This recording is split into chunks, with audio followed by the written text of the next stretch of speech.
This video is sponsored by RKDF University, Radisson Blue.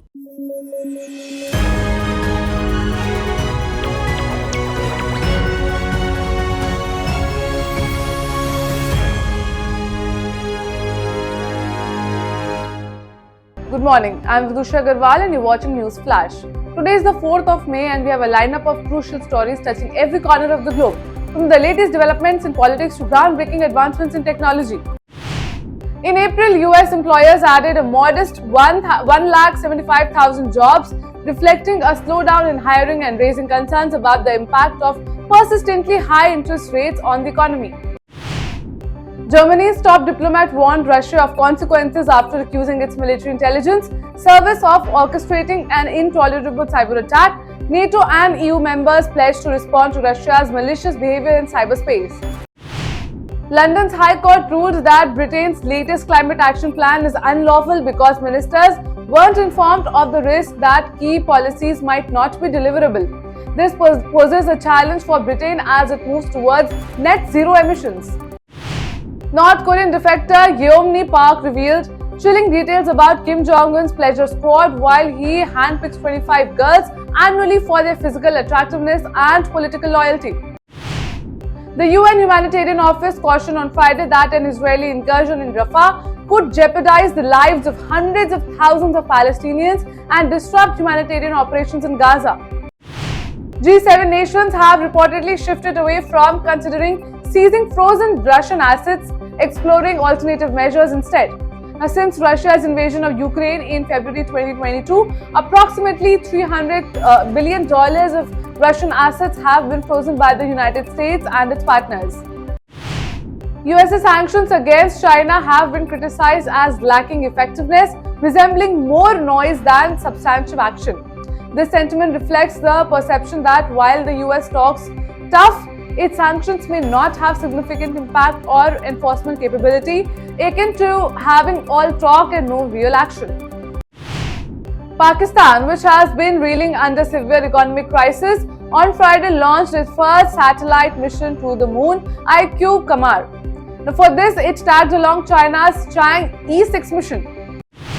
China's space agency CNSA achieved a significant milestone by launching an uncrewed spacecraft on a nearly 2-month mission to the moon, showcasing its advancements in space exploration and colonization efforts.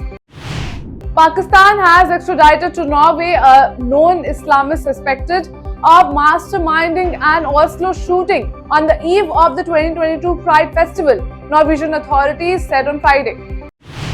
British Prime Minister Rishi Sunak faces mounting pressure as local election results and a crucial by-election reveal one of the worst outcomes for the governing Conservative Party in 40 years. In Khabarovsk, Russia, an anti-war activist received a 15-year prison sentence for various crimes, including setting fire to a military commissariat and desecrating graves of Russian soldiers killed in Ukraine.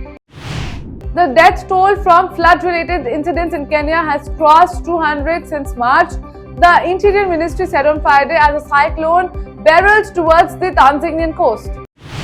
Japanese Prime Minister Fumio Kishida has introduced an international framework for regulating and utilizing generative AI, contributing to global governance efforts for this rapidly advancing technology. It is time for a break now. We'll be back with more news. Stay tuned. खानदानी लुटेरों की कोशिश होगी बेकार, फिर एक बार मोदी सरकार। शिक्षा देश का गौरव है और RKDF यूनिवर्सिटी शिक्षा का उद्यम है। RKDF में सवारे अपना भविष्य। PhD, MPhil करे अपने पसंदीदा विषय में। सर्टिफिकेट डिप्लोमा के 74 courses. RKDF university.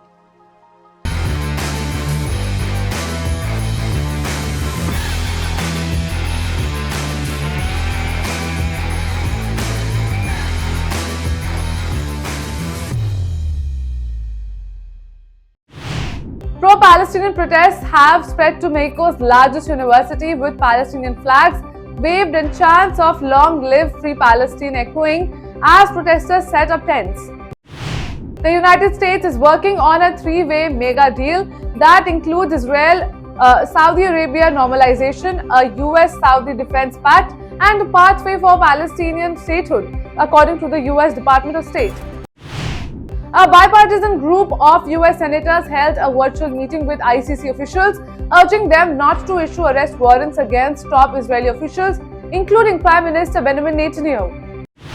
Delhi police made its first arrest in the Amit Shah deepfake video case, apprehending Arun Reddy, who manages one of Congress's social media accounts. Reddy is said to handle the Spirit of Congress X account, according to police sources. The Supreme Court on Friday held Delhi Chief Minister Arvind Kejriwal's plea challenging his arrest by the Enforcement Directorate in a money laundering case linked to the Delhi excise policy scam. Congress leader Rahul Gandhi filed his nomination for the Rae-Bareli parliamentary seat on Friday, accompanied by his mother Sonia Gandhi, sister Priyanka Gandhi Vadra, and senior party colleagues including Mallikarjun Kharge. The Congress party put an end to weeks of speculation by choosing Rahul Gandhi to represent the key Lok Sabha seat of Rae-Bareli after filing his nomination. Now, Gandhi referred to Rae-Bareli as his family's Karma Bhumi. The Congress' decision to field Rahul Gandhi from Rae-Bareli, a seat held by his mother Sonia Gandhi for years, has triggered a political war of words amid the 2024 Lok Sabha polls, with the opposition mocking the grand old party's indecision. Union Minister Smriti Irani took a jibe at the Gandhis on Friday, criticizing Congress for fielding a proxy candidate KL Sharma from Amethi instead of a family member. Irani suggested that this move indicated Congress's fear of defeat in the constituency, stating the Gandhis would have fought themselves and not fielded a proxy if they felt they could win. PM Modi launched a scathing attack on West Bengal Chief Minister Mamata Banerjee on Friday, criticizing her over TMC MLA Humayun Kabir's anti-Hindu address. Speaking at a rally in Bardhaman Durgapur, PM Modi stated Hindus were being treated as second-class citizens in Bengal.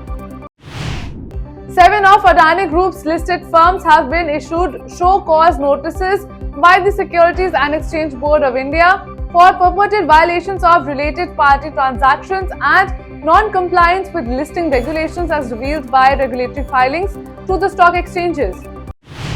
MRF, a leading tire maker, reported a 16% rise in its consolidated net profit to rupees 396 crore for the fourth quarter ending March 2024. This marks an increase from rupees 341 crore in the same period of the previous fiscal year. Google is aware of major fake app problems on the Play Store app, which can be exploited by bad actors. Now the company is offering genuine badges for apps that belong to government entities. Taiwan's Ministry of National Defense announced on Friday that the country is in the peak phase of acquiring weapons to strengthen its integrated kill chain capabilities and deter potential aggression from China. Iran has announced the release of crew members, including 16 Indian nationals, from the Portuguese-flagged MSC Aries. The container ship was seized by the Islamic Revolutionary Guard Corps near the Strait of Hormuz on April 13, 2024. External Affairs Minister S. Jaishankar on Friday met Asian senior officials in the national capital and expressed confidence that the Asian-made Indian Comprehensive Strategic Partnership will grow from strength to strength. That's all for the headlines of the day. For more updates, download the app and keep watching Rhythm.